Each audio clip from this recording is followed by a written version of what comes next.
When Emma walked into that crowded nightclub, all she wanted was to make her cheating ex-boyfriend jealous. One dance with a handsome stranger seemed like the perfect revenge. She had no idea she was walking straight into the arms of Dante Romano, the most feared mafia boss in the city. What started as a petty act of spite became something far more dangerous when Dante decided he wasn't letting her go. Now Emma finds herself pulled into a world of violence, power, and deadly secrets, where one wrong move could cost her everything. The club, the bartenders, even the security guards, they all belong to him. And after one dance, Dante has decided that Emma belongs to him too. Her simple plan for revenge has trapped her in a web of passion and peril she never saw coming. But what happens when the mafia boss discovers Emma's dance wasn't meant for him at all? Before we jump back in, tell us where you're tuning in from. And if this story touches you, make sure you're subscribed because tomorrow I've saved something extra special for you. Emma Carson had always believed in playing it safe. At 26, she lived in a modest one-bedroom apartment in downtown Chicago, worked as a marketing coordinator for a mid-sized advertising firm, and dated Marcus Webb, a predictable accountant who brought her flowers every Friday and never forgot to text good morning. Her life followed comfortable patterns: coffee at 7, work by 8:30, lunch at noon, home by 6. Weekends meant grocery shopping, laundry and dinner dates at restaurants Marcus chose from, online reviews. That carefully constructed routine had shattered 3 hours ago when she'd walked into Marcus's apartment using the spare key. He'd given her 6 months into their 2-year relationship. She'd planned to surprise him with homemade lasagna and wine, hoping to rekindle the spark that had been dimming lately. Instead, she'd found him tangled in bed sheets with his secretary, a blonde named Brittany, who couldn't have been older than 22. The confrontation had been brief and humiliating. Marcus, scrambling to cover himself, had stammered pathetic excuses about feeling neglected and needing excitement. Brittany had smirked from beneath the covers, clearly enjoying the drama. Emma had dropped the lasagna pan, watching months of careful meal planning splatter across Marcus's hardwood floors, and walked out without saying a word.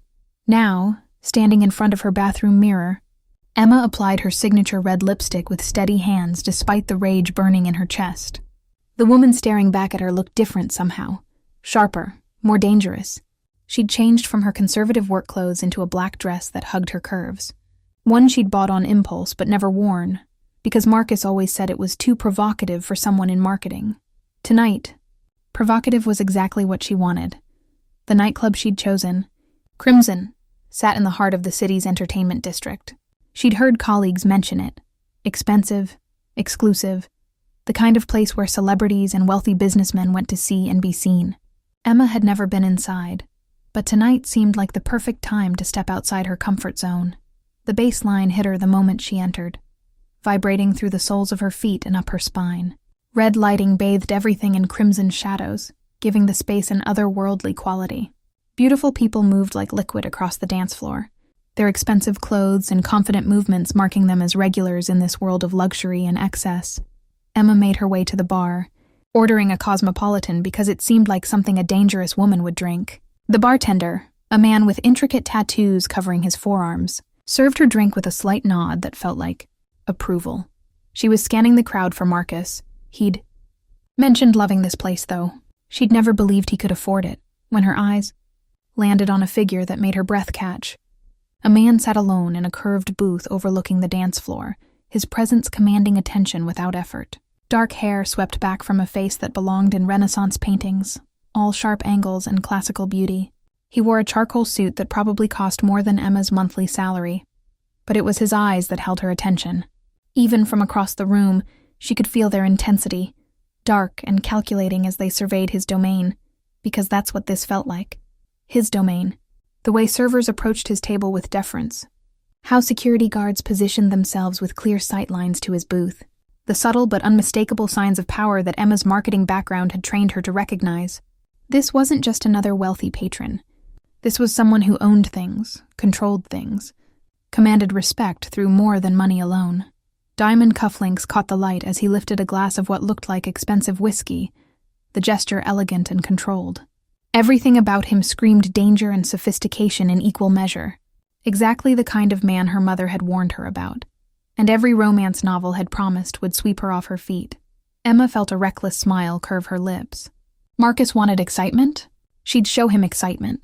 setting down her cosmopolitan with newfound determination. Emma smoothed her dress and began walking toward the booth where Dante Romano, though she didn't yet know his name, watched her approach with the patience of a predator who'd already decided his prey was worth the hunt. The walk across the club felt like crossing a battlefield. Emma's heels clicked against the polished floor with each step, the sound somehow audible despite the pounding music.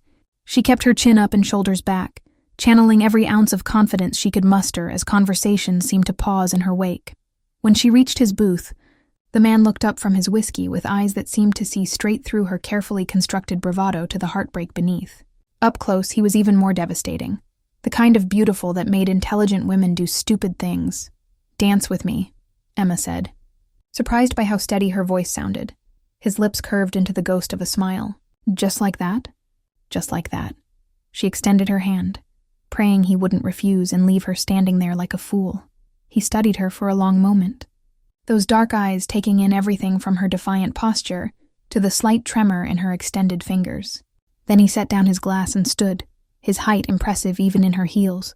When his hand closed around hers, electricity shot up her arm. "Dante," he said, his voice carrying a slight accent she couldn't place. "Emma." He led her onto the dance floor just as a slower song began, his movements fluid and confident. When he pulled her close, one hand settling at the small of her back while the other captured her fingers, Emma felt the solid strength of him through his expensive suit. He smelled like cedar and danger, a combination that made her head spin more than the cosmopolitan had. They moved together with surprising synchronization, as if they'd done this dance 100 times before. Emma found herself relaxing into his lead, letting him guide her through turns and steps that felt natural despite the fact that she'd never been much of a dancer. "What brings you to my club tonight, Emma?"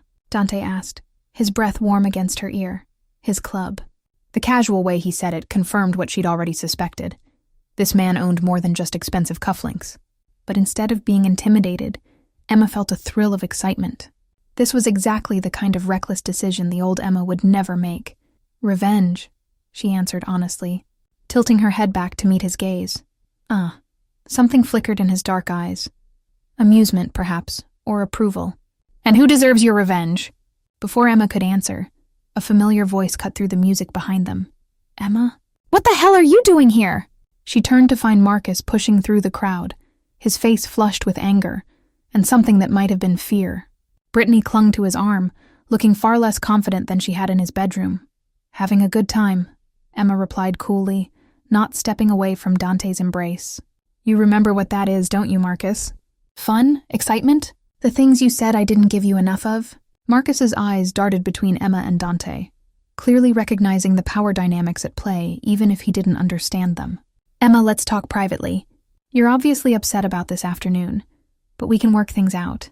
Dante's hand tightened almost imperceptibly at Emma's back, and she felt rather than saw the shift in his posture. The temperature around them seemed to drop several degrees. "The lady appears to be otherwise occupied," Dante said, his voice carrying an edge that made Marcus take an instinctive step backward. "Perhaps you should find somewhere else to spend your evening." "Look, I don't know who you think you are," Marcus began, puffing up with false bravado. He never finished the sentence. Two men appeared at Marcus's shoulders as if materializing from thin air. Large, serious-looking individuals in dark suits who somehow managed to look both invisible and utterly menacing. One of them whispered something in Marcus's ear that drained the color from his face. "Actually," Marcus said quickly, "we were just leaving. Come on, Brittany." He practically dragged his secretary toward the exit, leaving Emma staring after them in shock. She'd known Dante was important, but this level of immediate deference spoke to something far beyond wealth or social status. "Security cameras," Dante said casually, as if reading her thoughts. "They record everything that happens in my establishment. Every dance, every conversation, every moment that might be worth remembering." Emma looked up at him, suddenly aware that she'd stepped into something much bigger than a simple revenge plot. The way his men had appeared, the fear in Marcus's eyes, the casual mention of surveillance, all of it painted a picture she wasn't sure she was ready to see clearly. "What exactly do you do, Dante?" she asked, though part of her already suspected the answer would change everything.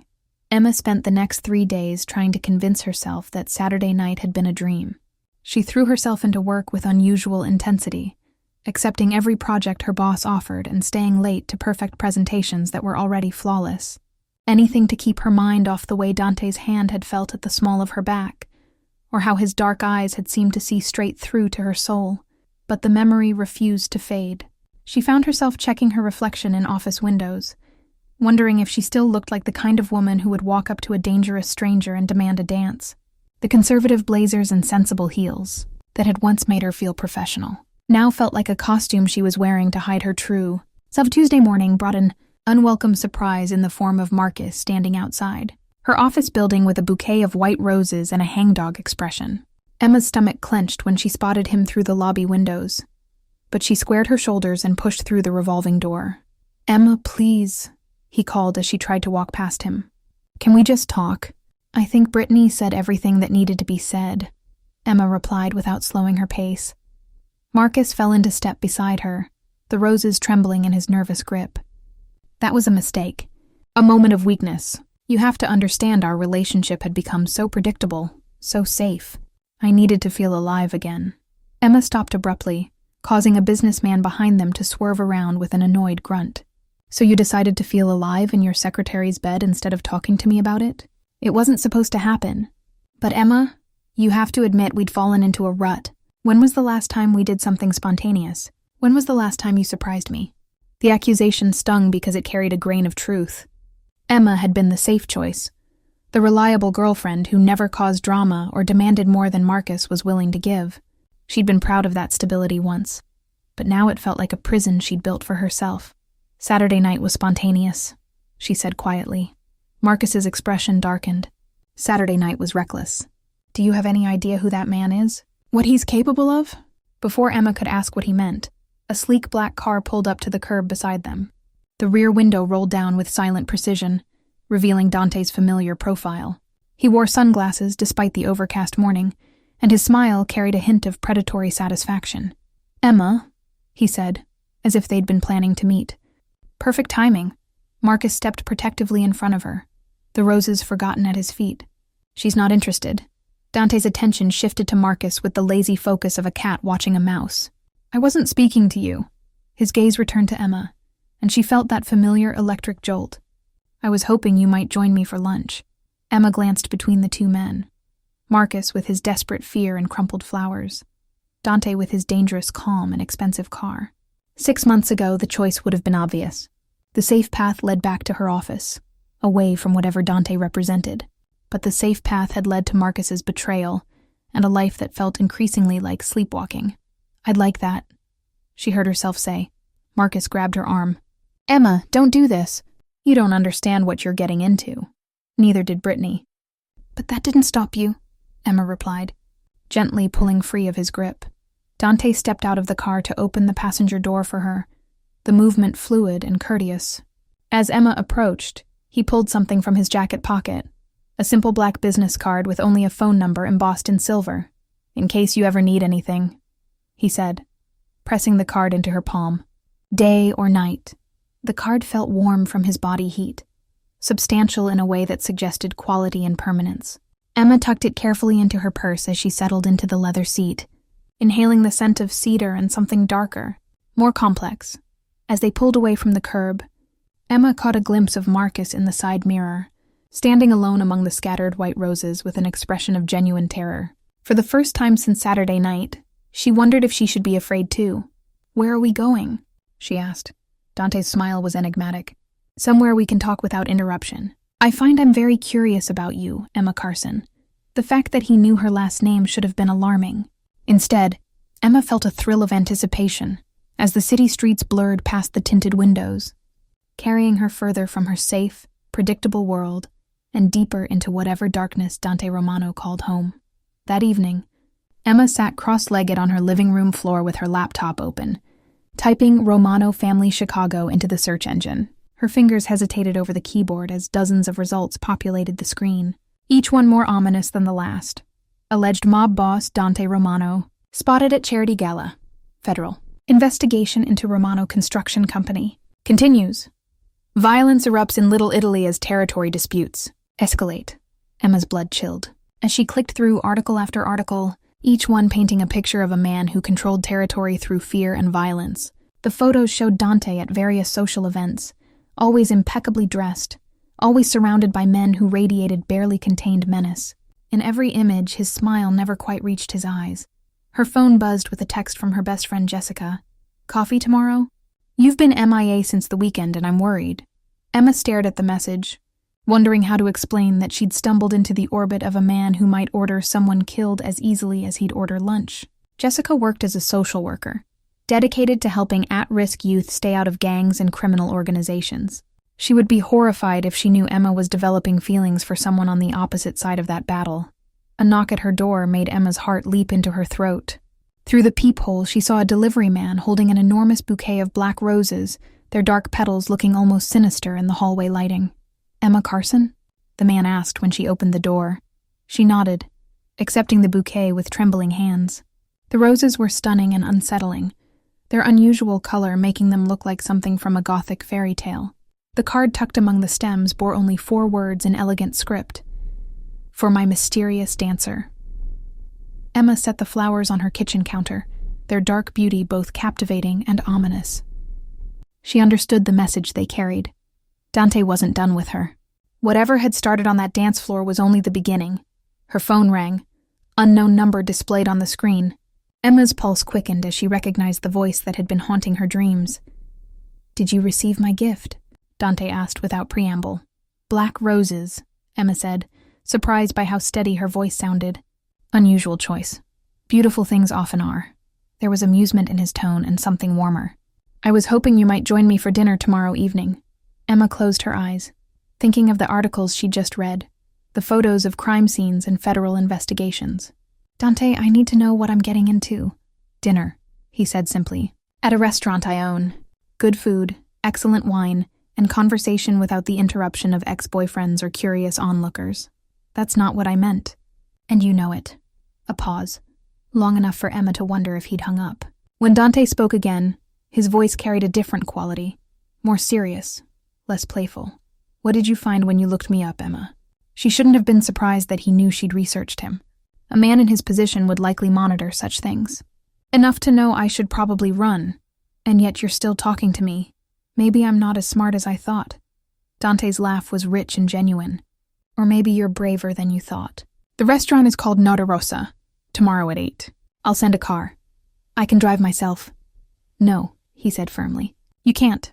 Not anymore." The line went dead, leaving Emma staring at her phone with a mixture of fear and excitement.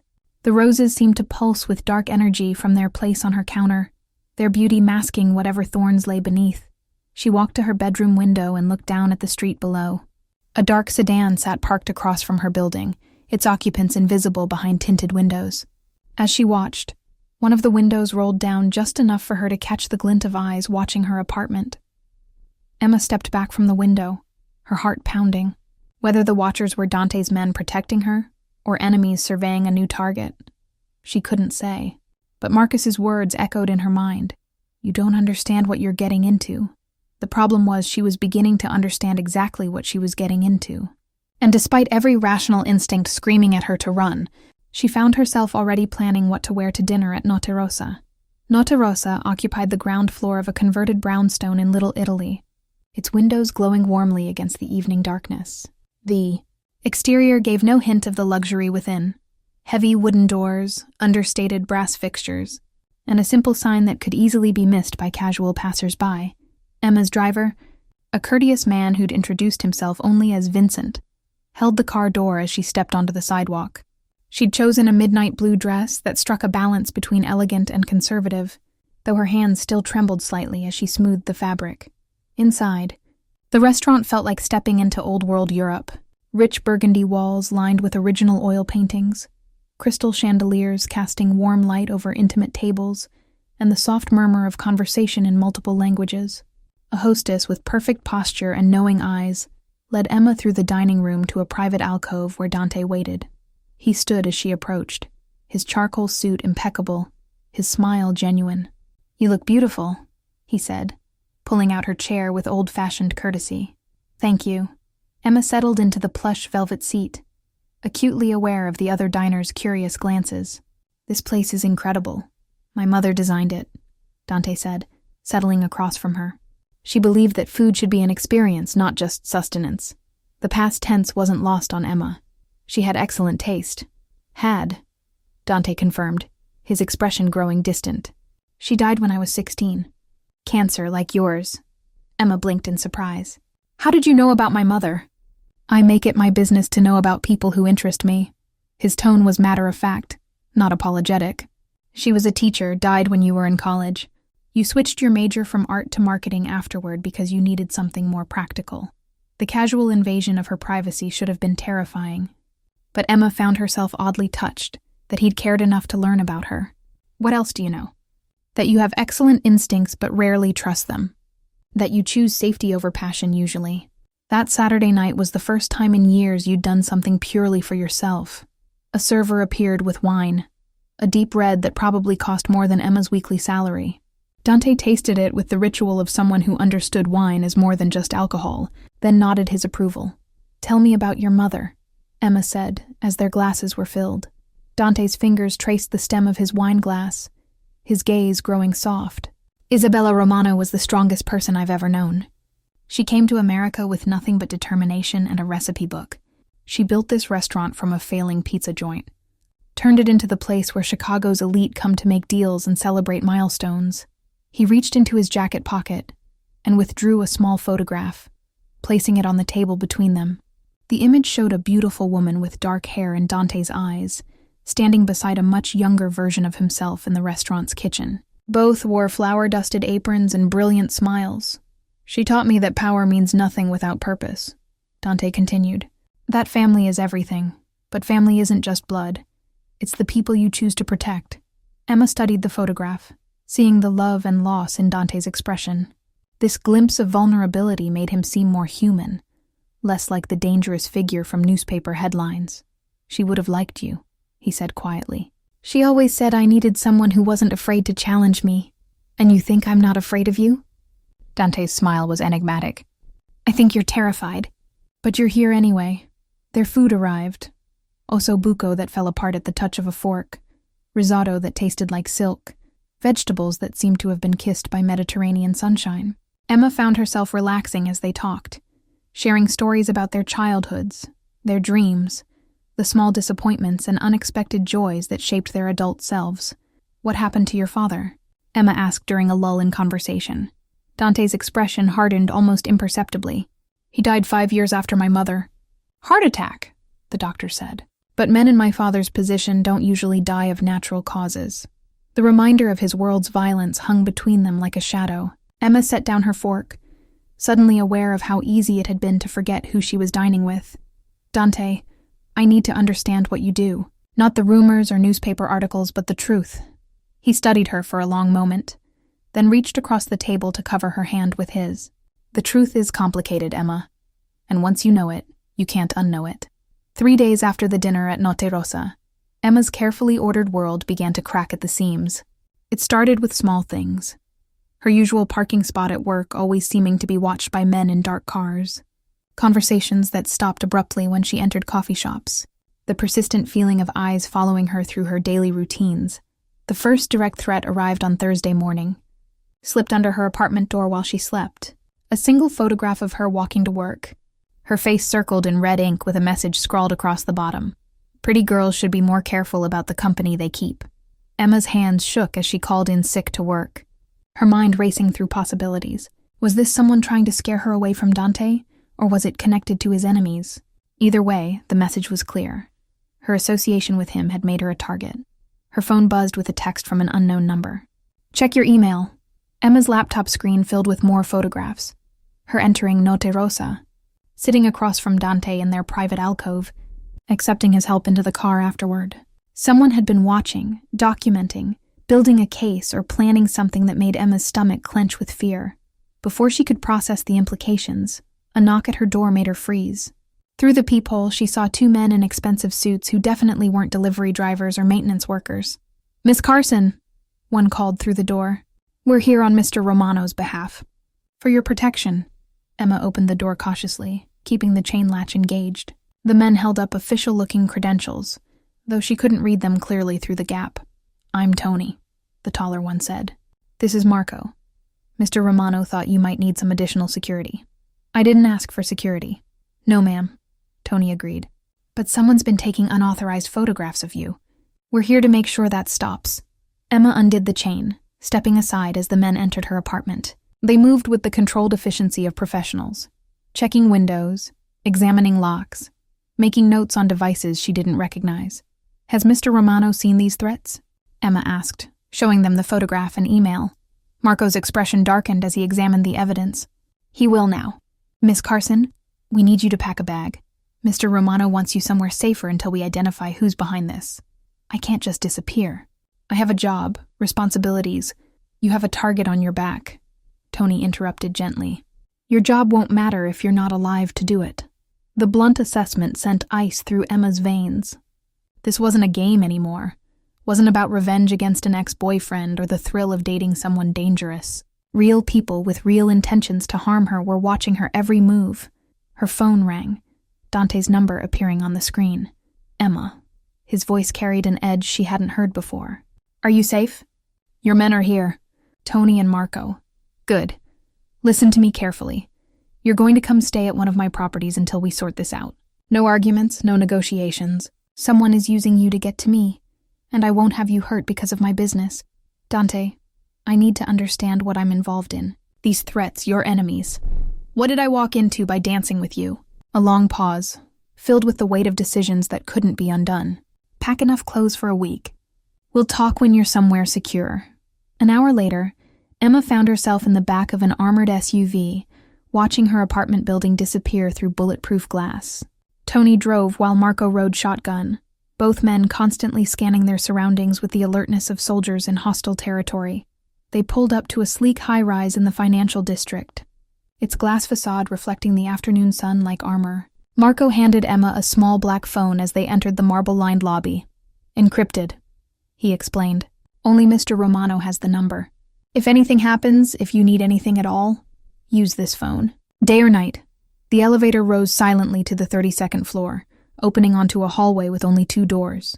Marco used a key card to open the one marked 32001, revealing an apartment that was more luxury hotel suite than safe house. Floor-to-ceiling windows offered panoramic views of the city, while the interior combined modern elegance with comfortable furniture. A full kitchen, spacious living area, and bedroom that probably cost more to furnish than Emma made in a year. "You'll be safe here," Tony assured her. "Building security knows you're under Mr. Romano's protection. Nobody gets up here without authorization." As the men left, Emma stood at the windows watching the city spread below her like a glittering maze. Somewhere in those streets, people she'd never met were planning her harm. And somewhere else, a man she barely knew was moving pieces on a board she couldn't see to keep her alive. The encrypted phone felt heavy in her hand, a lifeline to a world she was only beginning to understand. Emma had been in the safe house for 2 days when everything went sideways.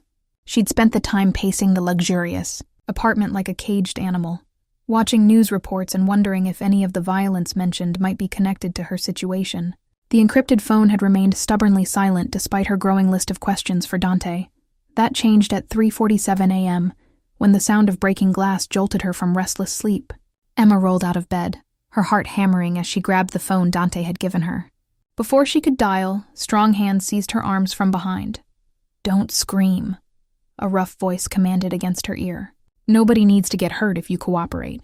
Emma's training from a long-ago self-defense class kicked in, and she drove her elbow backward into her attacker's ribs. The man grunted and loosened his grip just enough for her to break free and sprint toward the living room, the encrypted phone clutched in her hand. 2 more men stood by the shattered window, their faces hidden behind ski masks. Professional equipment hung from their belts, zip ties, weapons, devices she couldn't identify. This wasn't a random break-in. These men had come specifically for her. "Miss Carson," one of them said, his voice calm and educated. "We're not here to hurt you. You're simply going to take a ride with us." "Like hell I am." Emma backed toward the kitchen, her finger finding the speed dial on Dante's phone. The call connected on the first ring. "Emma, what's wrong?" "Men in my apartment," she whispered urgently. "They broke in. They want to take me somewhere." The change in Dante's voice was immediate and terrifying. "Get to the bathroom and lock the door. Help is coming." Emma made a break for the hallway, but the men were faster. One tackled her to the ground while another wrenched the phone from her grasp. She heard Dante's voice shouting her name before the device went silent. "Stupid girl," the educated voice said. "You've just made this much more complicated." They zip-tied her hands and hauled her toward the broken window, where a rope and rappelling equipment waited. Emma realized with growing horror that they planned to take her down the outside of the building, invisible to the security cameras in the hallway. Just as they were securing the rope around her waist, the apartment door exploded inward. Tony and Marco burst through with weapons drawn, followed by 4 other men Emma had never seen before. The safe house that had felt like a prison suddenly became a battlefield. Gunfire erupted, deafeningly loud in the enclosed space. Emma pressed herself against the floor as bullets shattered expensive furniture and embedded themselves in the walls around her. One of her captors fell, clutching his shoulder and screaming in pain. Through the chaos, she saw Dante appear in the doorway, his face a mask of controlled fury. He moved through the firefight with lethal precision, coordinating his men's positions while keeping his eyes locked on Emma's location. "The girl," one of the attackers shouted. "Get the girl!" Hands grabbed Emma again, dragging her toward the window despite the ongoing battle. She struggled against the zip ties, managing to kick one man in the knee hard enough to make him stumble. But there were too many of them, and they were desperate now. A single gunshot rang out, different from the rapid fire that had filled the apartment. The man holding Emma's right arm dropped instantly, blood spreading across his chest. Emma looked up to see Dante standing 15 feet away, a smoking pistol in his hand and murder in his eyes. "Let her go," he said quietly, his voice carrying absolute authority despite the whispered volume. The remaining attackers froze, clearly recognizing that they'd lost any advantage they might have had. The educated voice spoke again, but now it carried a tremor of fear. "This isn't over, Romano. The Morettis don't forget, and they don't forgive. Neither do I," Dante replied, stepping closer. "And unlike you, I actually finish what I start." The standoff stretched for endless seconds until Tony flanked the remaining men from the kitchen, his weapon trained on their leader's head. Faced with impossible odds, the attackers made their choice. One threw a smoke grenade while the others rappelled quickly down the side of the building, disappearing into the night like shadows. When the smoke cleared, Emma found herself in Dante's arms, his hands gentle despite the violence that had just surrounded them. She was shaking uncontrollably, the reality of how close she'd come to being taken finally sinking in. "You're safe," Dante murmured against her hair. "I'm here, you're safe." But even as he said it, Emma could see the truth in his dark eyes. She would never be truly safe as long as she remained in his world. The Morettis, whoever they were, had made their intentions clear. This was just the beginning. Dante reached into his jacket and withdrew a small brass key, pressing it into Emma's palm. "There's somewhere else we need to go. Somewhere even my enemies don't know about." The safe house Dante brought her to was a converted warehouse in an industrial district that looked abandoned but hummed with hidden activity. Emma sat on a worn leather couch, wrapped in one of Dante's jackets, watching him pace the length of the sparse room while speaking rapid Italian into his phone. She'd stopped shaking an hour ago, but her mind kept replaying the moment when that man had dropped to the floor, blood spreading beneath his body. Dante had killed someone right in front of her, as casually as he might swat a fly. The violence she'd read about in newspaper articles was no longer abstract. It was real, immediate, and connected to her presence in his life. When Dante finally ended his call, he sat beside her on the couch, his movements careful as if approaching a wounded animal. "How are you feeling?" "Like I watched someone die because of me." Emma's voice sounded hollow to her own ears. "He died because he threatened you. Because he broke into a place you should have been safe and tried to take you somewhere I couldn't protect you." Dante's tone was matter-of-fact, devoid of regret. "I would do it again without hesitation." Emma turned to study his profile. This man who could switch from tender lover to lethal killer in the space of heartbeats. "How many people have you killed, Dante?" "Enough to sleep peacefully knowing my family is safe." The non-answer was somehow more disturbing than a number would have been. Emma pulled his jacket tighter around her shoulders, inhaling the scent of cedar and gunpowder that now seemed permanently attached to him. "The Morettis," she said. "Who are they?" Dante's jaw tightened. "A rival family from New York. They've been trying to expand their territory into Chicago for the past year. Using you to get to me is a new low, even for them.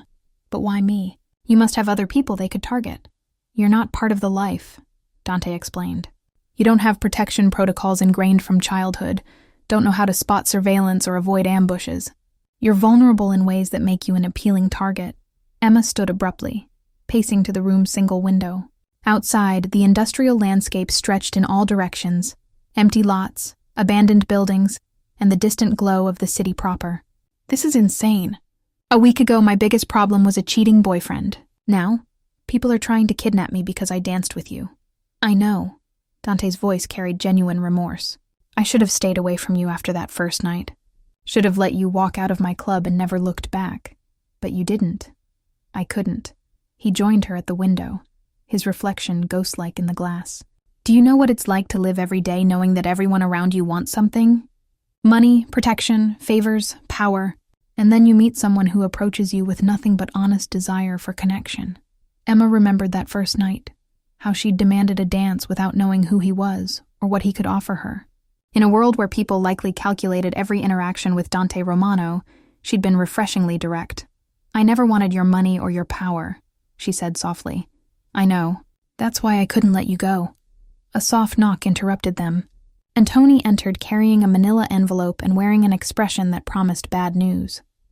The intel you requested, Tony said, handing the envelope to Dante. About the marketing coordinator. Emma's blood chilled as Dante opened the envelope and removed its contents. Photographs spilled across the coffee table, images of her apartment building, her office, even her childhood home in Wisconsin. But it was the blood-stained handkerchief among the papers that made her stomach lurch. What is that? She whispered. Dante's face had gone stone cold as he examined the photographs. Evidence that the Morettis have been planning this for weeks. They've been watching you since before we met, Emma. This wasn't opportunistic. It was calculated. Emma stared at the bloody cloth, her mind reeling. Whose blood is that? We're running tests, Tony said quietly. But based on the location where it was found, we believe it belongs to Mrs. Patterson, your elderly neighbor. The room seemed to tilt around Emma. Sweet Mrs. Patterson, who always waved from her garden and brought Emma homemade cookies at Christmas. The woman Dante had reminded her of when he'd mentioned his mother's caring nature. Is she... Emma couldn't finish the question. Alive, Dante said quickly, but hospitalized. They roughed her up to get information about your routines, your relationships, your vulnerabilities. Emma sank back onto the couch, the weight of unintended consequences crushing down on her. An innocent old woman had been hurt because Emma had chosen to dance with a dangerous man. How many other people would be caught in the crossfire of whatever war was brewing between Dante and his enemies? I need to leave, she said suddenly. Disappear. Move somewhere they can't find me. This has to stop. Dante knelt in front of her, taking her hands in his. It's too late for that, Emma. You're in this now, whether we like it or not. The only way to keep you safe is to eliminate the threat completely. What does that mean? His dark eyes held promises of violence that made Emma shiver. It means the Morettis picked the wrong family to start a war with. Emma was pouring her third cup of coffee the next morning when the warehouse door burst open and two people in federal windbreakers strode in like they owned the place. Tony and Marco moved to intercept them, but the woman in front flashed credentials that made Dante's men step aside with obvious reluctance. Special Agent Sarah Chen. FBI, the woman announced, her sharp gaze sweeping the sparse room before settling on Emma. Miss Carson, we need to talk. Emma's coffee mug slipped from nerveless fingers, shattering against the concrete floor. She'd known this moment might come. Federal. Attention was inevitable when you became entangled with someone. Like Dante Romano, but she wasn't prepared for how exposed it made her feel. Emma doesn't have to say anything without a lawyer present, Dante said, moving protectively between her and the agents. Agent Chen's smile was razor thin. Mr. Romano, how convenient that you're here. Saves us a trip to find you later. She turned back to Emma. Miss Carson, my partner and I would like to discuss your recent association with certain criminal elements. The second agent, a thin man with prematurely gray hair, stepped forward with a tablet in his hands. We have surveillance footage of you entering Romano properties, financial records showing expensive gifts, and witness statements placing you at the scene of multiple violent incidents. Emma's mind reeled. How long had they been watching her? How much did they know about her feelings for Dante? About the attack at the safe house? About the blood-stained evidence of Mrs. Patterson's assault? I haven't done anything illegal, Emma said, finding her voice. Not yet, Agent Chen agreed. But conspiracy charges have a way of sticking to people who get too close to ongoing federal investigations. Money laundering, racketeering, accessory to murder. The list gets longer every day Mr. Romano remains free. Emma felt the blood drain from her face. The casual way Agent Chen mentioned murder charges drove home the reality of Dante's world more effectively than any amount of violence she'd witnessed. "What do you want from me?" Emma asked. Agent Chen pulled out a chair and sat down uninvited, her posture suggesting this would be a lengthy conversation. "Information. Details about Romano's operations, his associates, his plans.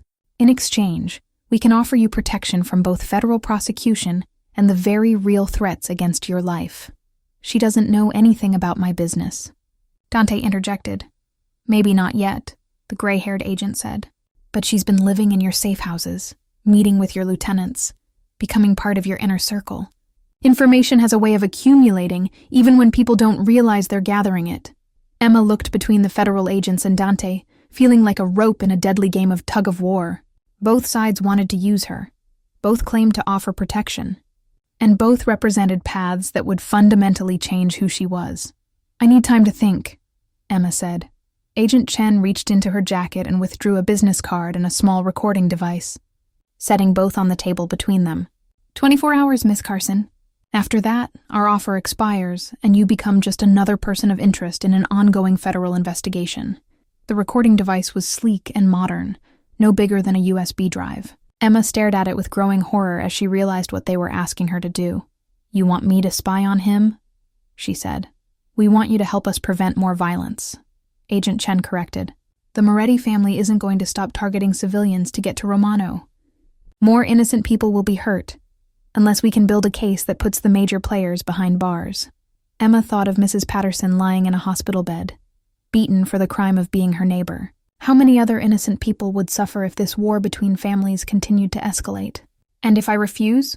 Agent Chen's expression hardened. "Then you become complicit in whatever happens next. And Miss Carson, I can promise you that what happens next won't be pretty." After the agents left, Emma sat staring at their business card and the recording device they'd left behind. The FBI badge embossed on the card seemed to mock her, a symbol of law and order in a situation where the line between justice and survival had become impossibly blurred. "They're trying to scare you," Dante said, though his voice lacked its usual confidence. "Are they wrong to?" Emma asked. "About the violence? The innocent people who will be hurt?" Dante was quiet for a long moment, his dark eyes studying her face as if memorizing every detail. "The world I live in doesn't allow for innocence, Emma. Once you're part of it, everything becomes a choice between different kinds of compromise. And what if I choose not to be part of it anymore?" "Then you'd better hope the FBI can protect you better than I can," Dante said grimly. "Because the Morettis won't care which side you choose. To them, you're already a target." Emma picked up the recording device, its weight somehow heavier than its size suggested. In her hand, she held the power to destroy the man she was falling in love with, or to become an accessory to crimes she couldn't even imagine. The choice would define not just her future, but her soul. Emma hadn't slept in 36 hours when Agent Chen's deadline arrived. She'd spent the time pacing the warehouse, turning the FBI's recording device over in her hands, while Dante watched her with growing desperation. The weight of choosing between love and law, between her heart and her conscience, had become unbearable. The decision was made for her when Tony burst through the door, carrying Emma's unconscious best friend Jessica over his shoulder like a sack of grain. "They took her from the coffee shop," Tony reported grimly. "Left this." He handed Dante a photograph of Emma and Jessica from college, both of them laughing at some long-forgotten joke. Scrawled across their faces in red ink, "Trade for the girl. 1 hour, Navy Pier." Emma's world tilted sideways. Jessica had nothing to do with any of this. She was a social worker who spent her days helping at-risk kids avoid exactly the kind of violence that had now consumed her life. The Morettis had taken an innocent woman to force Emma's hand. "We can't negotiate with them," Dante said, though his voice carried no conviction. "It's a trap. They'll kill her regardless." "Then we save her," Emma replied, surprised by the steel in her own voice. "Emma, you don't understand. I understand that my best friend is going to die because I chose to dance with you." Emma stood, decision crystallizing with brutal clarity, "and I understand that sitting here talking about it won't save her." Dante moved to block her path to the door. "What are you planning?" Emma held up the FBI's recording device. "I'm going to end this." The ride to Navy Pier took 20 minutes through late afternoon traffic. Emma sat in the back of the SUV, wired with both the FBI's device and one of Dante's own surveillance systems. Agent Chen had responded to her emergency call with suspicious speed, as if she'd been waiting for exactly this development. "Remember?" Chen said through Emma's earpiece. "We need Romano to incriminate himself on tape. Get him to admit to specific crimes, mention names, discuss future plans. The more detailed, the better." Emma touched the second recording device hidden in her jacket lining. This one connected to Dante's security team. She hadn't told the FBI about it, just as she hadn't told Dante about her agreement to cooperate with federal agents. Both sides believed they had her loyalty, and Emma intended to use that assumption to save Jessica's life. Navy Pier stretched into Lake Michigan like a concrete finger. Its tourist attractions closed for the season, and its normally crowded walkways eerily empty. Emma could see figures moving at the far end of the pier, dark shapes against the gray water. Visual confirmation on the target. Tony's voice crackled through Dante's communication system. 3 hostiles plus the civilian. Emma walked alone down the pier, her heels clicking against the wet concrete. Behind her, she knew Dante's men were positioning themselves, while FBI agents took their own tactical positions. Jessica's life hung in the balance of whatever chaos was about to unfold. The Moretti soldiers looked exactly like central casting would order for movie gangsters. Expensive suits, dead eyes, and the casual arrogance of men who believed violence solved all problems. They'd tied Jessica to a chair near the pier's edge, her mouth taped shut, but her eyes blazing with fury and fear. "Miss Carson," the leader called out. "So good of you to join us." Emma stopped 30 feet away, close enough to see Jessica clearly, but far enough to avoid immediate capture. "Let her go. I'm here like you wanted. In a moment. First, we have some business to discuss with your boyfriend." Dante emerged from the shadows behind Emma, his presence both reassuring and terrifying. She could feel the tension radiating from him, the barely controlled violence that made him so dangerous. "Romano," the Moretti soldier said, "you've caused us considerable inconvenience." "You started this war," Dante replied evenly. "I'm simply finishing it." Emma's hand moved to the recording device in her pocket, activating both transmissions simultaneously. Whatever happened next would be captured by federal agents and Dante's security team alike. "The girl dies unless you withdraw from the South Side territories," the Moretti leader continued, "and stop interfering with our expansion plans." "Counteroffer," Dante said, his voice carrying deadly calm. "You release both women and leave Chicago permanently. In exchange, I let you live." The Moretti soldier laughed, but the sound carried an edge of nervousness. "You're hardly in a position to make threats, Romano." Dante reached into his jacket and withdrew an ornate wooden box, setting it carefully on the pier between them. "Do you know what this is?" Emma stared at the box, recognizing it from the photograph Dante had shown her of his mother. It was clearly precious to him, a family heirloom of some kind. "This belonged to my grandmother," Dante continued. "Isabella Romano brought it from Sicily when she was 16 years old. Inside is her wedding ring, the one she wore for 63 years of marriage." He opened the box, revealing a simple gold band set with a small diamond. "I'm offering it to Emma as a symbol of my commitment to her safety and our future together." Emma's breath caught. Even in the middle of a hostage situation, Dante was proposing marriage, offering her the protection of his name and the full weight of his family's power. "How touching," the Moretti soldier sneered. "The boss falls in love. Yes," Dante said simply. "I do. And I protect what I love." The gunfire started a second later. The gunfire lasted less than 30 seconds, but it felt like hours to Emma, as she dove for cover behind a concrete barrier. The sharp crack of pistols mixed with the deeper boom of shotguns, creating a symphony of violence that echoed across the empty pier. When silence finally fell, Emma cautiously raised her head to survey the carnage.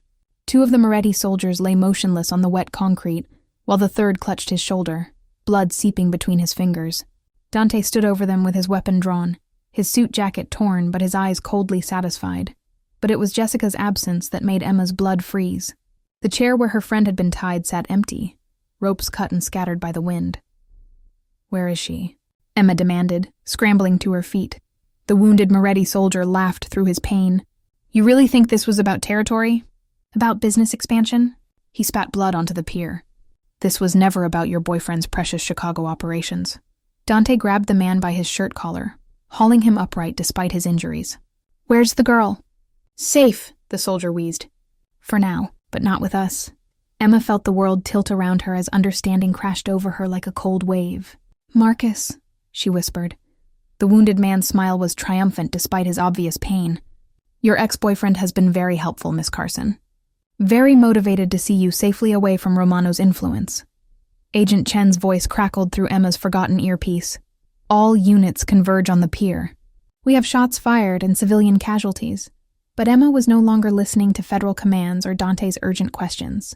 Her mind was racing through the past weeks, reassembling conversations and coincidences with horrible new clarity. Marcus's unexpected appearance at her office building, his knowledge of Dante's reputation, his desperate attempts to warn her away.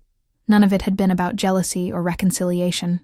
Dante released the wounded soldier and turned to Emma, his dark eyes reading the realization in her expression. "What do you know?" Emma reached into her jacket pocket, her fingers finding the small recording device Agent Chen had given her. But instead of the FBI's equipment, she pulled out a different device entirely, one she'd never seen before, sleek and sophisticated with Marcus's initials engraved on its surface. "He's been recording our conversations," she said numbly. "All of them. From the very beginning." The device felt heavy in her palm, its weight representing weeks of betrayal and manipulation. Marcus hadn't just cheated on her with his secretary. He'd been using their relationship to gather intelligence on her movements, her habits, her vulnerabilities. The affair she'd discovered had been calculated to drive her toward exactly the kind of reckless behavior that had landed her in Dante's orbit. The FBI approached him months ago. Emma continued as the pieces fell into place. "They knew about me before I ever met you. They used Marcus to monitor my life, to be ready when an opportunity presented itself." Dante's expression grew increasingly dangerous as he processed the implications. "They've been planning this from the beginning, using you as bait to draw me out, to force me into situations where I'd have to expose my operations." The sound of approaching sirens grew louder, but Emma barely heard them. She was remembering Marcus's panicked expression when he'd seen her with Dante at the club, his desperate attempts to convince her to stay away from him. Had those warnings been genuine concern, or careful manipulation designed to make her rebel further? "Jessica," Emma said suddenly. "If Marcus has her, she's probably not in immediate danger. He knows her, knows she's innocent. But he's working with people who don't care about innocence," Dante finished grimly. Federal agents swarmed the pier, their tactical gear and weapons creating an imposing show of force. Agent Chen approached with her gun drawn but not aimed, her expression carefully neutral. "Mr. Romano, you're under arrest for conspiracy, racketeering, and the murder of Agent Chen," Emma interrupted, holding up the recording device she'd found. "Before you arrest anyone, you might want to listen to this." Chen's eyes narrowed as she recognized the equipment. "Where did you get that?" "From my jacket pocket. But I've never seen it before today." Emma met the agent's gaze steadily. "Marcus Webb has been recording my conversations without my knowledge or consent. Conversations with you, conversations with Dante, conversations about federal operations, and witness protection protocols." The implications hung in the air like smoke. If Marcus had been recording Emma's FBI meetings, he'd captured classified information about ongoing investigations. If he was working with the Morettis, that intelligence had likely been shared with enemy families. Agent Chen lowered her weapon slowly. "Miss Carson, are you suggesting that Marcus Webb is a double agent?" "I'm suggesting that everyone's been playing a game I didn't know existed," Emma replied. "And my best friend is going to die because of it unless we figure out the rules." Dante holstered his own weapon and moved to Emma's side, his presence both protective and possessive. "The recording device proves Marcus has been manipulating this situation from the beginning, which means Jessica's kidnapping wasn't random. It was the endgame." Emma looked between the federal agent and the crime boss, realizing that her choice between law and love had been an illusion all along. The real choice was between truth and manipulation, between the people who wanted to use her and the one person who'd been honest about the dangers of his world from the beginning. She slipped Dante's grandmother's ring onto her finger, its simple gold band catching the last rays of afternoon sunlight. Back at the warehouse, Emma sat across from Dante at a scarred wooden table covered with surveillance photos, building blueprints, and federal case files that Agent Chen had reluctantly shared. The recording device with Marcus's initials had been connected to sophisticated audio equipment, playing back conversations that painted a picture of betrayal so comprehensive it took Emma's breath away. "He's been feeding them information for 8 months, Chen said, her professional composure cracking slightly. Location data from your phone, your work schedule, even details about your family in Wisconsin. We thought he was just a concerned ex-boyfriend when he first approached us. Emma listened to her own voice discussing Dante's business with naive curiosity, unaware that every word was being transmitted to people who planned to use her feelings against both of them. The violation felt deeper than physical assault. Marcus had weaponized her emotions, turned her genuine care for Dante into a tool for his destruction. "Play the conversation from last Tuesday," Dante instructed grimly. Chen's fingers moved across the playback controls, isolating a recording from the night after Jessica's disappearance. Marcus's voice filled the room, cold and calculating in ways Emma had never heard during their 2-year relationship.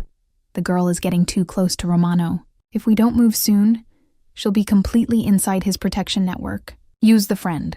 Carson will do anything to keep collateral damage to a minimum." A second voice responded, one Emma recognized as the wounded Moretti soldier from the pier. "And after we have Romano, Carson becomes a liability. Clean up all loose ends."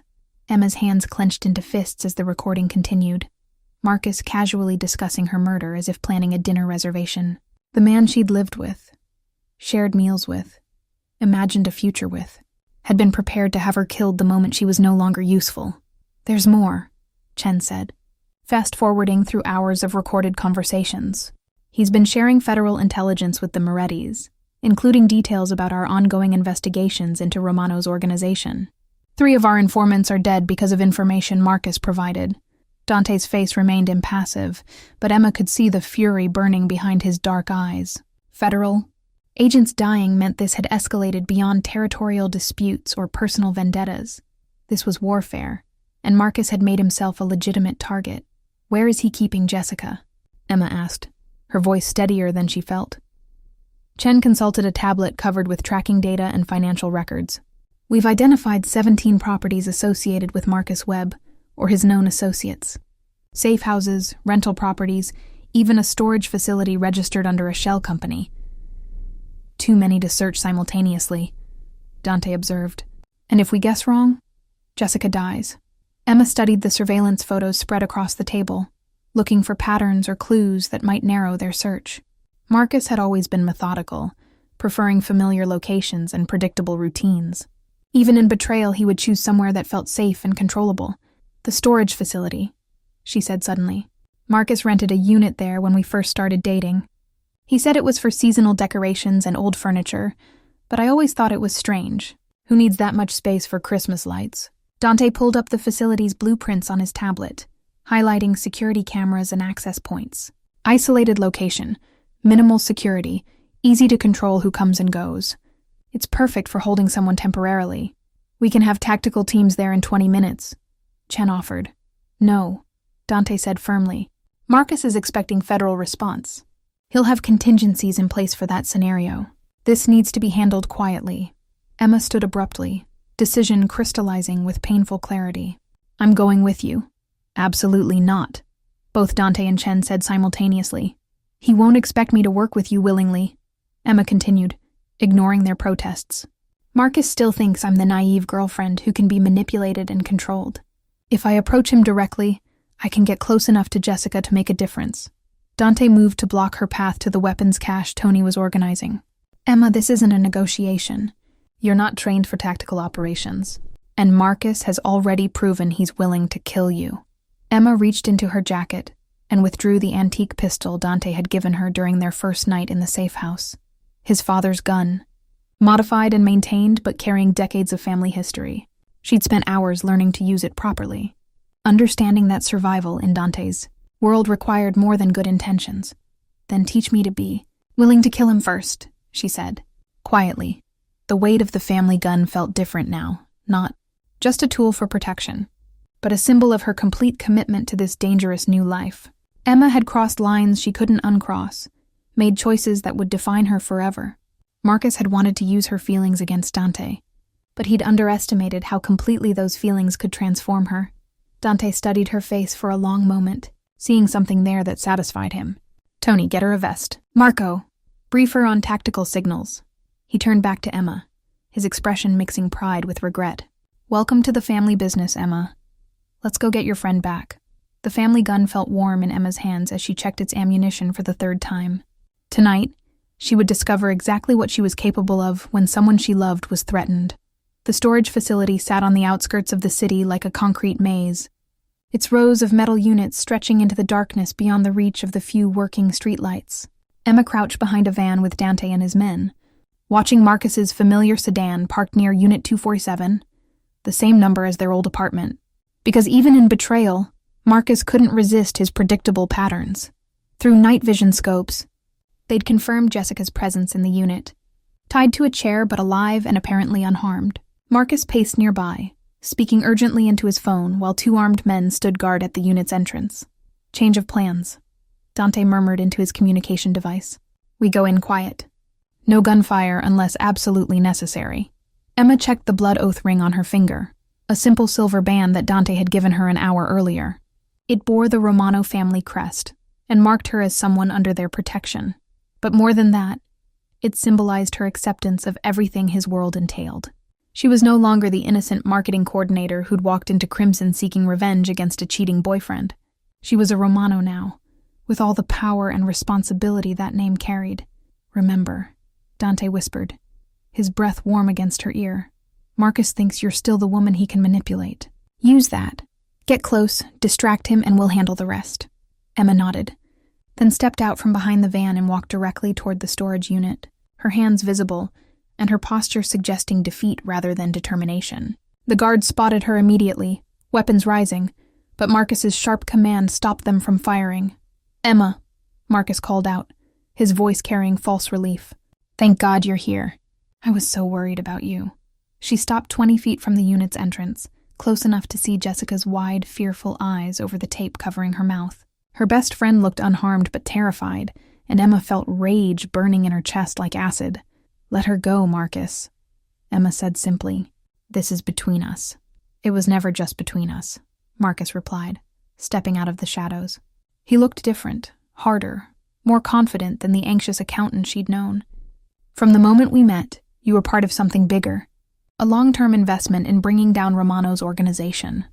"How long?" Emma asked, though she already suspected the answer would hurt. 2 years, 3 months, 16 days, Marcus said with clinical precision. "Every date, every conversation, every intimate moment, all of it designed to put you in position to be useful when the time came." The casual cruelty of his words hit Emma like physical blows. Their entire relationship had been a lie. Every "I love you," a calculated manipulation designed to make her vulnerable to exactly this kind of exploitation.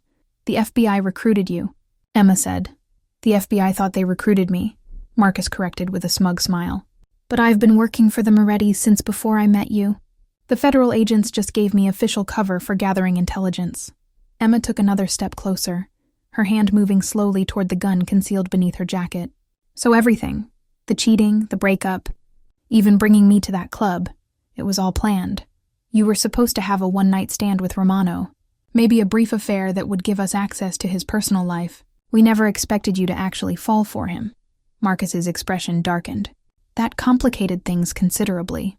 Because you fell for me too," Emma said, recognizing the jealousy and genuine hurt behind his anger. Marcus's laugh was bitter. "Love wasn't part of the assignment. But spending 2 years pretending to care about someone, it leaves marks. When I saw you with him, saw how he looked at you like you were something precious instead of a tool to be used, I realized I'd lost more than just an intelligence asset." Emma was close enough now to see the sweat beading on Marcus's forehead, the slight tremor in his hands that suggested he was as nervous as she was. Behind him, she caught a glimpse of movement as Dante's men positioned themselves for the assault. "It doesn't have to end like this," Emma said, her voice carrying genuine sadness for what they might have had if any of it had been real. "You could walk away right now, take whatever money the Morettis paid you and disappear, and spend the rest of my life looking over my shoulder, knowing that Dante Romano wants me dead." Marcus shook his head. "No, Emma. The only way this ends is with Romano in a federal prison or a grave. And unfortunately for you, you know too much to be allowed to live." He raised his gun, but Emma was already moving, the family pistol appearing in her hand with smooth precision. The shot echoed across the storage facility like thunder, and Marcus stumbled backward, clutching his shoulder with an expression of complete shock. "You shot me," he gasped, as if unable to believe that his carefully controlled asset had turned lethal. "I shot you," Emma confirmed, keeping the gun trained on him while Dante's men swarmed the unit to secure Jessica. "And if you move again, I'll finish the job." The blood oath ring caught the moonlight as Emma maintained her aim, its silver surface reflecting her transformation from victim to predator. Marcus had created this version of her through his betrayals, and now he would face the consequences of his success. 3 weeks after the storage facility, Emma sat in a lawyer's office downtown, staring at documents that would legally erase her old life and establish her new one. The immediate threats had been eliminated. Marcus was in federal custody. The surviving Moretti soldiers had fled Chicago, and Agent Chen's investigation had been quietly closed due to compromised intelligence sources. But Emma's world had changed in ways that went far beyond federal cases and territorial disputes. She was no longer Emma Carson, marketing coordinator with a predictable life and safe routines. The woman signing these papers was Emma Romano, though the wedding was still weeks away. "The new identity documents are comprehensive," the lawyer explained, sliding papers across the mahogany desk. "Social Security, driver's license, passport, employment history. As far as any government database is concerned, Emma Carson moved to Europe 3 months ago for a marketing position with an international firm." Emma picked up the Social Security card bearing her new name, the government seal making her transformation official. These weren't just papers. They were a bridge between who she'd been and who she was becoming. The woman who'd walked into Crimson seeking petty revenge was gone forever, replaced by someone who could handle guns and federal agents with equal composure. "What about my family in Wisconsin?" Emma asked. "My job, my apartment, my friends?" "Your family believes you accepted a sudden promotion overseas," Dante said from his position by the office windows. "Your apartment lease has been transferred, your belongings placed in storage. Your former colleagues received notice that you left for better opportunities." The clinical efficiency with which her old life had been dismantled should have been disturbing, but Emma felt only relief. Every connection to Emma Carson was a potential vulnerability, a way for enemies to find and hurt her. The Romano name offered protection, but it required complete commitment. "Jessica?" Emma asked, though she already knew the answer. "Relocated to Denver with a new job and housing assistance," Dante confirmed. "She understands that contact with you would be dangerous for both of you, at least for now."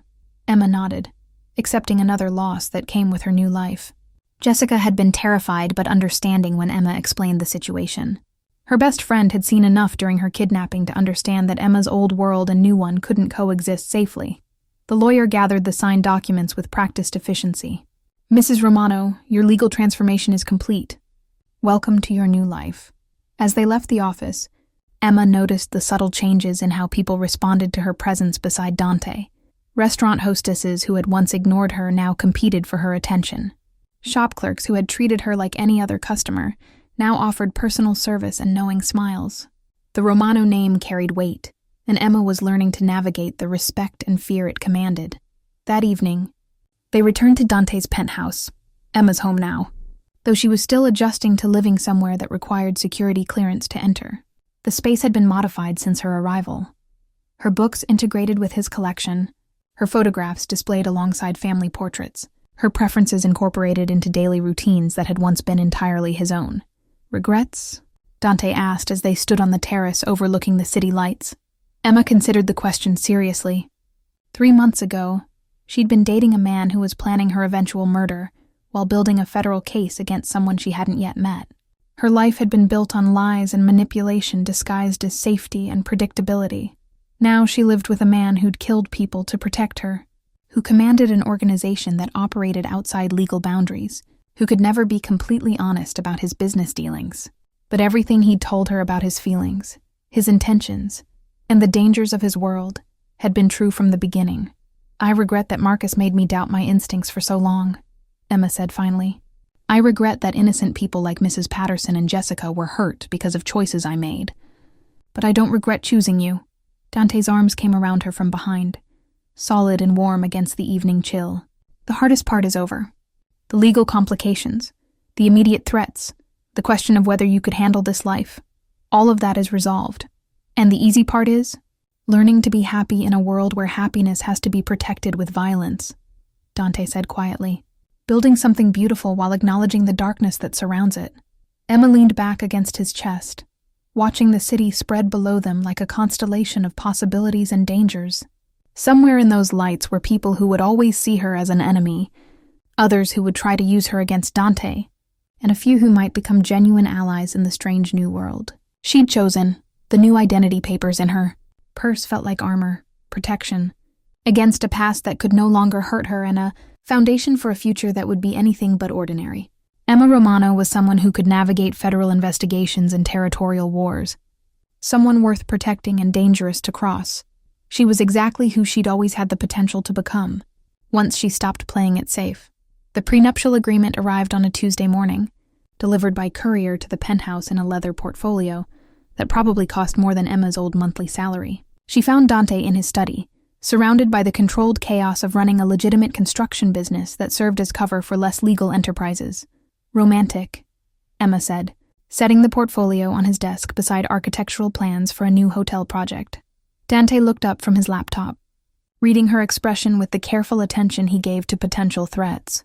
It's necessary, not romantic. Protection for both of us.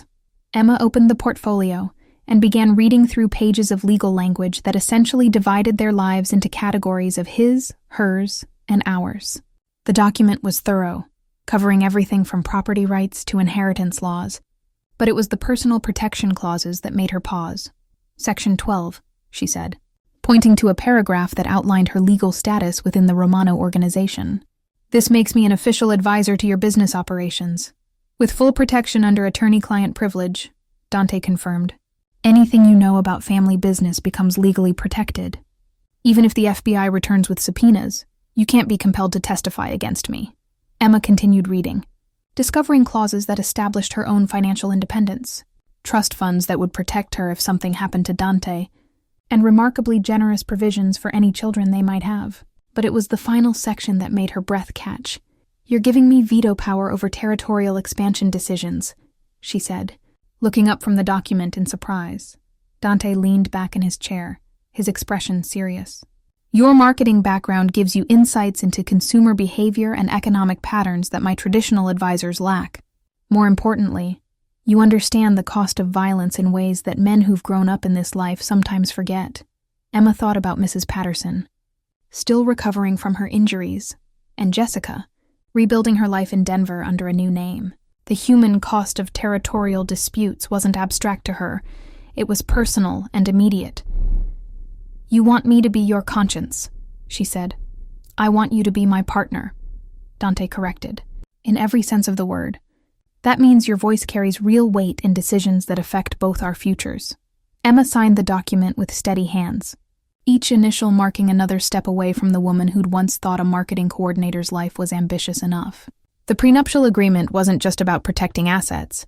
It was about defining her role in an organization that operated by rules she was still learning. That afternoon, she attended her first official family meeting, held in the private dining room of Notte Rosa. The men who gathered around the antique table represented various aspects of Romano operations: construction, waste management, import-export, and other businesses that served legitimate purposes while providing cover for more profitable activities. Emma recognized some faces from the warehouse and the storage facility confrontation, but others were new. Older men with gray hair and careful eyes who'd been part of Dante's father's generation. Young lieutenants eager to prove themselves, and middle management types who kept the various enterprises running smoothly. Gentlemen, Dante said, as Emma took her seat at his right hand, I'd like to introduce you to my fiancée, Emma Romano. She'll be serving as strategic advisor for expansion decisions, with particular focus on market analysis and risk assessment. The introduction was met with polite applause, and the kind of careful smiles men gave when they weren't sure how much power the boss's woman actually wielded. Emma understood that respect would have to be earned through competence, not just granted because of her relationship with Dante. Our first decision involves the Southside territories the Morettis were targeting, Tony reported, spreading maps across the table. 3 different families have expressed interest in moving into the vacuum left by their departure. Emma studied the maps, noting the proximity to schools, hospitals, and residential areas.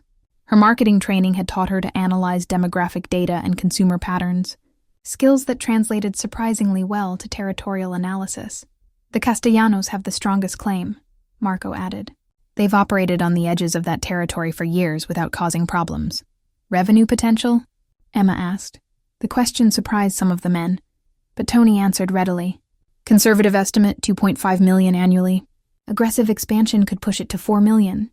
Emma nodded, then pointed to several marked locations on the map. What's the community resistance likely to be?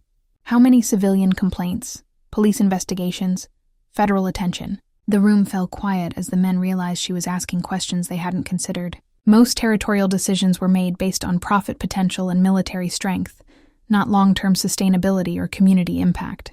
Mrs. Romano raises valid concerns, one of the older men said slowly. The Morettis fell because they attracted too much attention, generated too many complaints, from legitimate businesses and residents. Emma felt the shift in the room's dynamic, as the men began to see her not as Dante's decorative accessory, but as someone who brought valuable perspective to their decision-making process.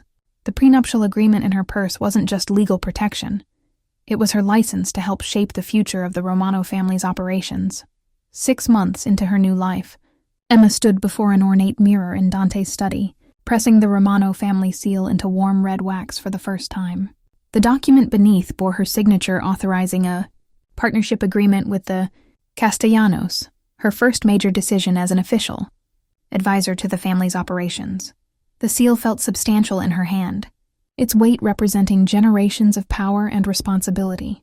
The Romano crest, an eagle perched above a crown, surrounded by olive branches, had been pressed into countless documents over the decades, marking deals, alliances, and occasionally death sentences. Second thoughts?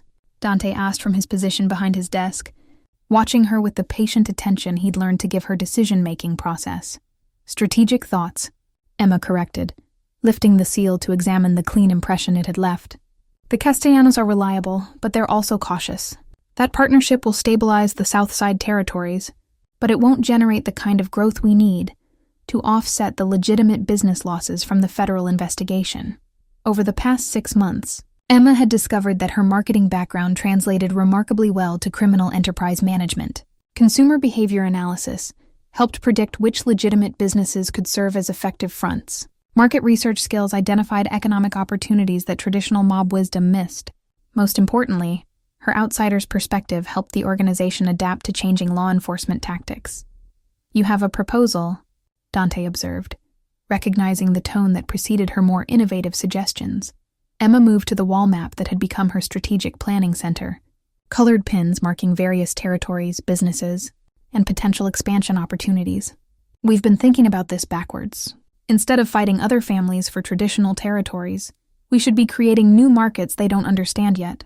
She pointed to several pins clustered around the university district: technology consulting, digital marketing, cryptocurrency exchanges, businesses that require minimal physical infrastructure but generate substantial revenue. Most old-school families don't understand them well enough to compete effectively. Dante joined her at the map, his expression intrigued. Legitimate businesses? Mostly legitimate, Emma clarified, with strategic applications for money laundering, information gathering, and relationship building with the kind of wealthy young professionals who are becoming Chicago's new power structure. It was exactly the kind of forward-thinking strategy that had made Emma invaluable to the organization. While other families fought over traditional rackets like gambling and protection, the Romanos were positioning themselves to profit from emerging markets that existed in legal gray areas. The university contracts alone could generate $2 million annually, Emma continued. Add in the consulting fees, the cryptocurrency transaction percentages, and the legitimate investment opportunities those relationships would create, and we're looking at sustainable growth that doesn't require territorial expansion. Dante nodded slowly, seeing the strategic brilliance in her approach. And federal law enforcement investigates criminal enterprises, not successful legitimate businesses, Emma said with a slight smile. It's much harder to build a case against a technology consulting firm than against a traditional protection racket. Emma's transformation over the past 6 months had been remarkable to witness. The uncertain woman who'd once questioned whether she could handle Dante's world had evolved into someone who could navigate federal investigations and family politics with equal skill. More importantly, she'd found ways to grow the organization's power while reducing its vulnerability to law enforcement. There's something else, Emma said, moving to a different section of the map. The Moretti's former associates in New York have been sending feelers about a truce. They want to establish formal boundaries and avoid the kind of war that brought federal attention. You think we should negotiate with them? Emma considered the question carefully, weighing pragmatic benefits against emotional satisfaction. I think we should negotiate from a position of strength. Let them know that Chicago belongs to the Romanos completely, but establish protocols for cooperation on projects that benefit both families. It was exactly the kind of long-term strategic thinking that Dante's father's generation had sometimes lacked.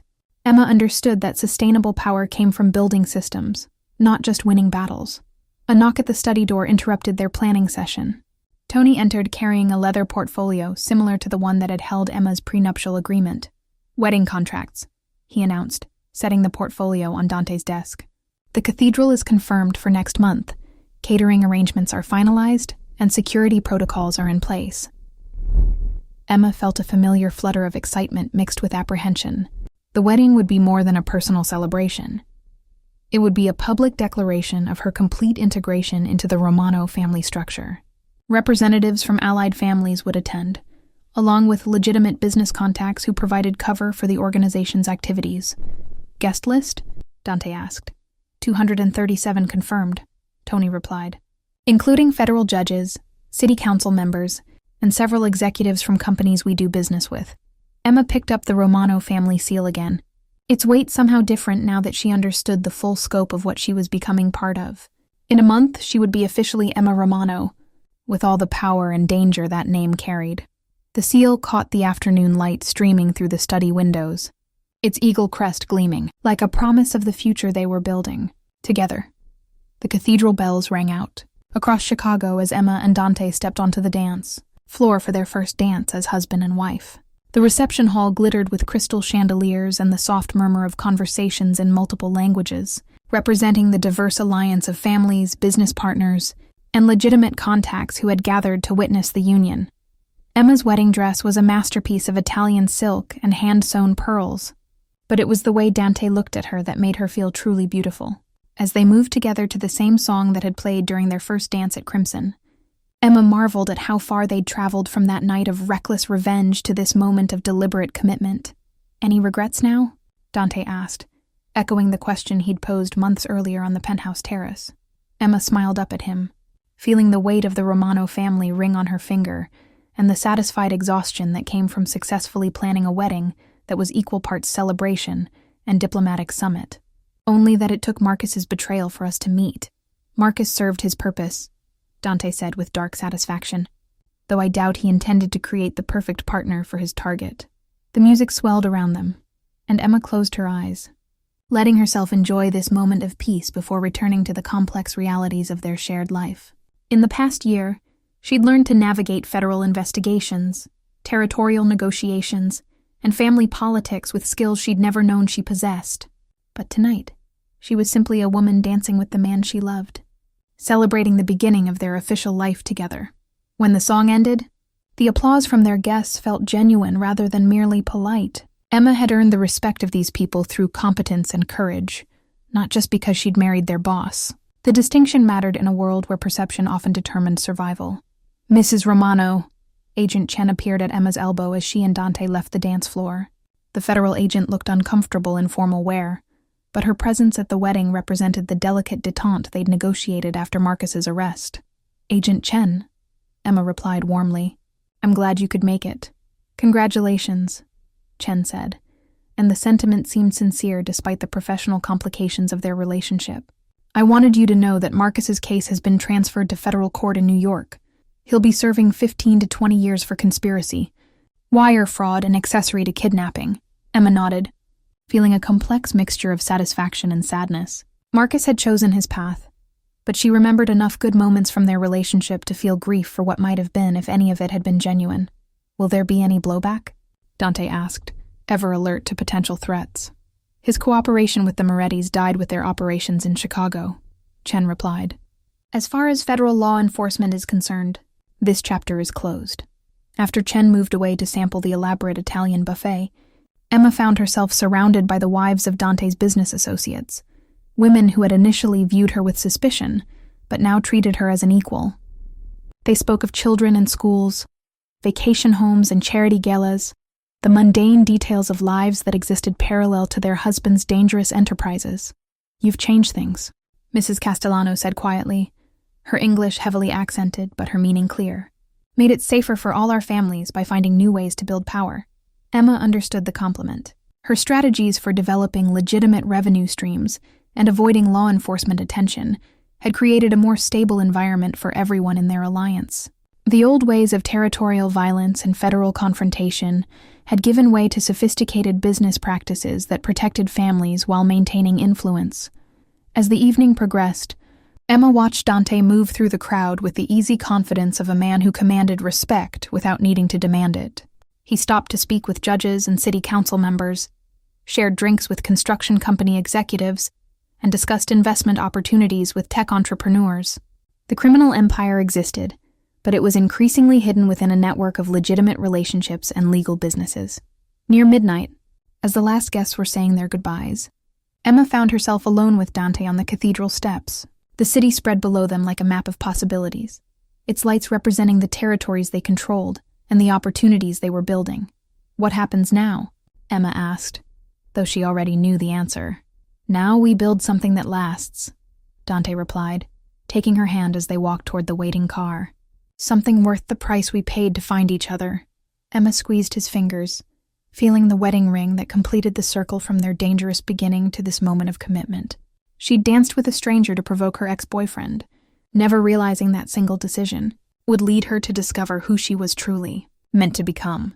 The woman who walked down those cathedral steps was someone who could love, completely while understanding the cost of that love, someone who could build a life of beauty while acknowledging the darkness that protected it. Emma Romano was exactly who she'd always had the potential to be, once she stopped playing it safe and started playing for keeps.